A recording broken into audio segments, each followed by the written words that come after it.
Tying Catskill Style Dry Flies by Mike Valla. We are up to, opened it up right to this right spot here, Pink Lady. That's chapter 11. I'm dreading this one, without a doubt dreading this one. This one, I don't know. It's a tough one. It's a double mallard wing, which, you know, that's annoying. It's a floss body with a tinsel. That's fairly annoying, but we got to do it. It's next up. We got to do it. So the hook I'm using, I've been using this on every one of these. If you're not following along, you can check the description. There's a whole bunch of videos there.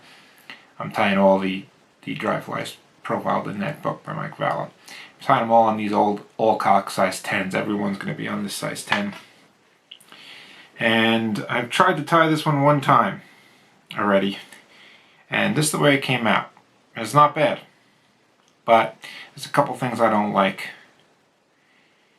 There's that little tiny separation between the wing, see that right there, and also the tinsel I used is too big. I should have used a small tinsel. So we're gonna retie it. I'm gonna do things a little bit differently on this one just to make it easier for myself. I think this will make it easier, which means it should look better. I'm going to start off with pink 8/0 uni, and then I'm going to switch to black.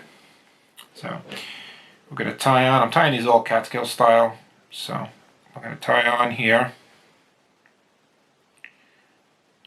I don't think I've ever used pink uni before.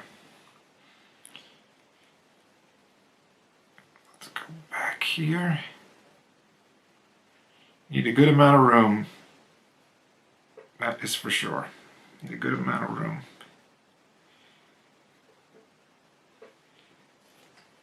Mallard. Need a left and a right. Something about these. If you're doing a double slip and a dry fly, yeah, the bottom here is going to be curvy, and they're going to be able to curve away from each other a lot easier because they have there's just a little bit of a natural curve to it, but the problem is they're softer. So it's kind of a, I don't know, it's you know, you got to decide what you want. Do you want it to be really curvy and easy to split up, or do you want them to be a little bit more sturdy? So I'm using these old ones because I want it to be sturdy. Now you don't need it to be big. See how I pulled that one off right there? Now you need two for each side, but I'm just going to show you what I'm going to be pulling off. Basically that much. Pull off one. Just take your time and make sure they're even. Be surprised how important it is that it's sitting right in your hand to get it on. Because however you're holding it, that's how it's going to go on. Yeah. Just put it on. The faster you do it, I'm telling you, the faster you do it, the better it's going to be. And now, let's cut this. Cut this before you post it, because when the wing is down, it's easier to cut it on an angle.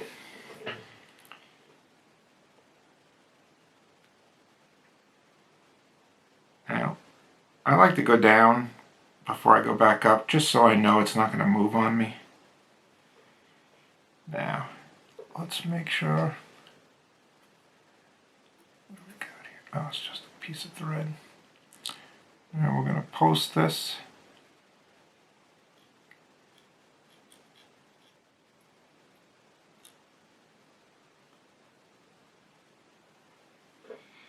Now we're going to separate these. Just separating it with a needle.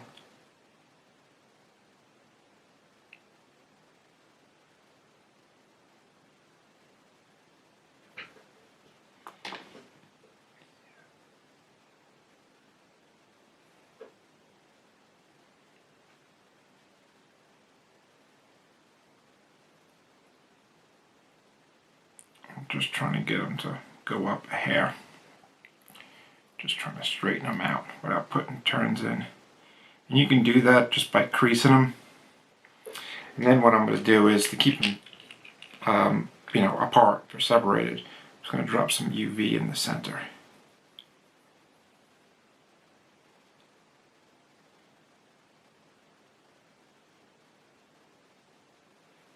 Not too much UV, just a drop.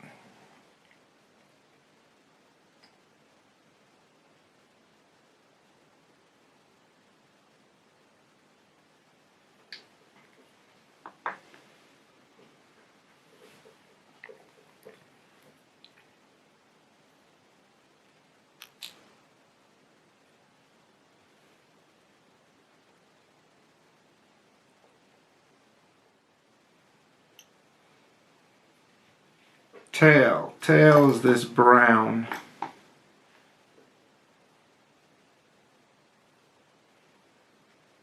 Right there. I'm going to take all this off.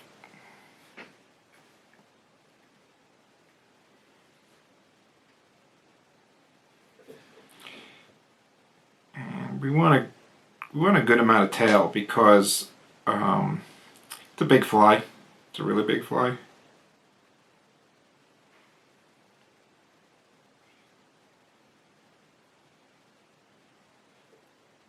Definitely a hook. And we want to make sure it stays on top. So what I'm holding the tail and I'm just doing loose turns to make sure that those cutoffs. Yeah, it's all right. Now the body is two things. It's pink floss. This is why I'm using the pink thread. So this is just Danville 4-strand. I'm using 1 strand.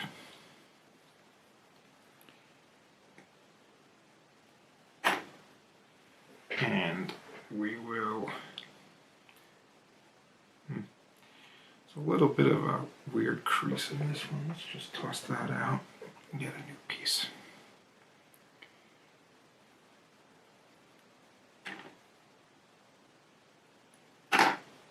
That's good.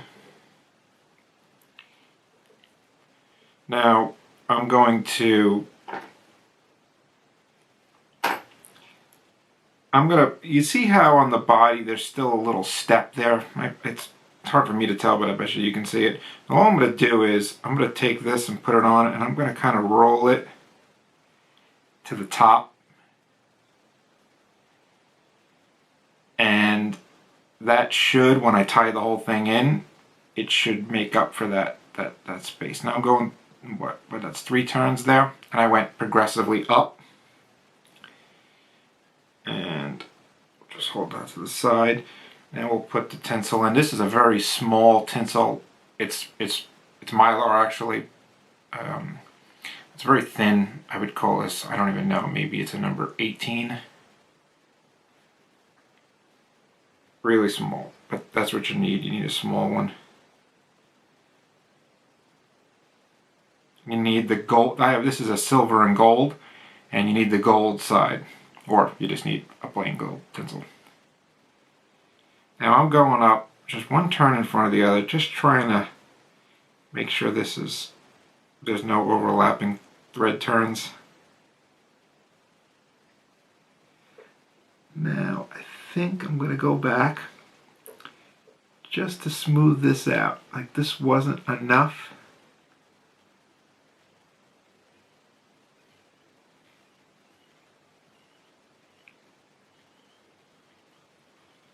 Take out that bump, but now I think I got it.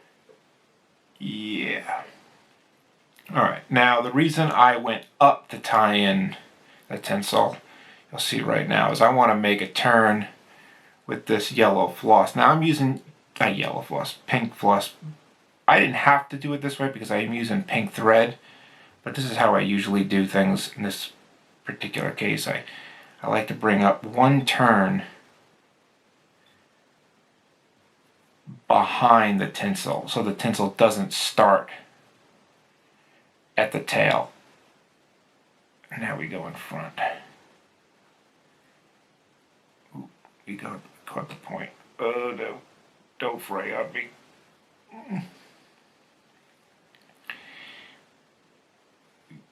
We got a fray. I think it's gonna be okay. Now the tinsel's gonna hide so much because the tinsel is, you gotta put a bunch of turns on with this tinsel.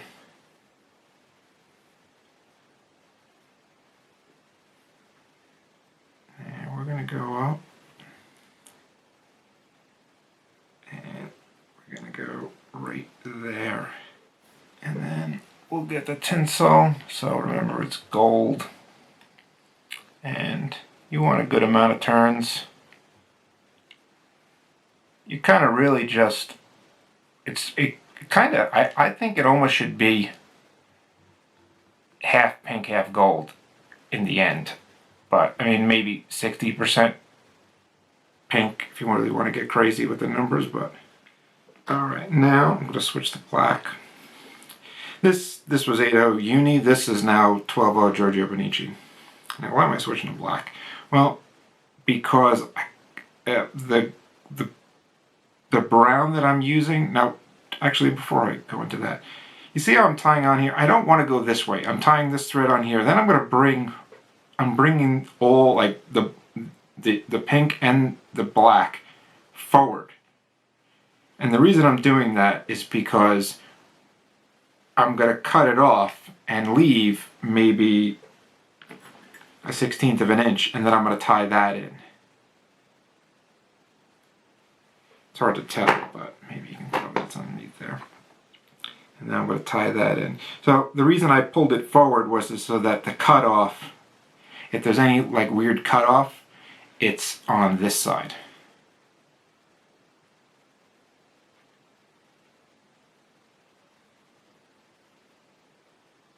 We're going to go back to there. So as I was saying, I'm going to be using a brown that's more like a furnace. So it's got a black center. Good. Brown. In this case, I'm using furnace. And this one actually, kind of funny, but the one I'm using here is actually from a Cree cape. You see how it changes?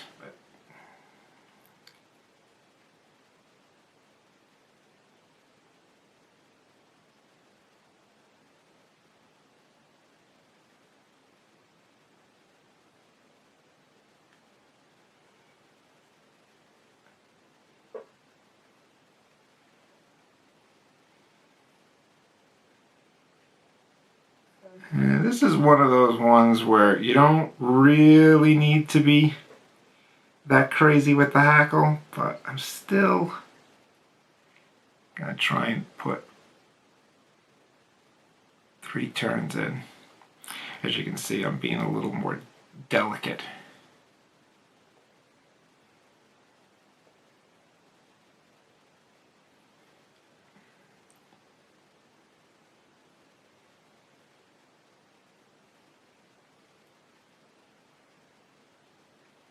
I think that is enough.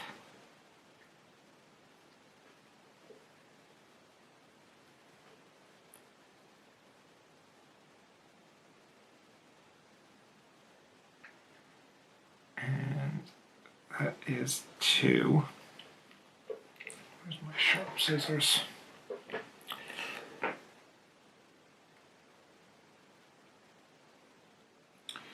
Now I'm going to actually do this, which I never do. But in this case,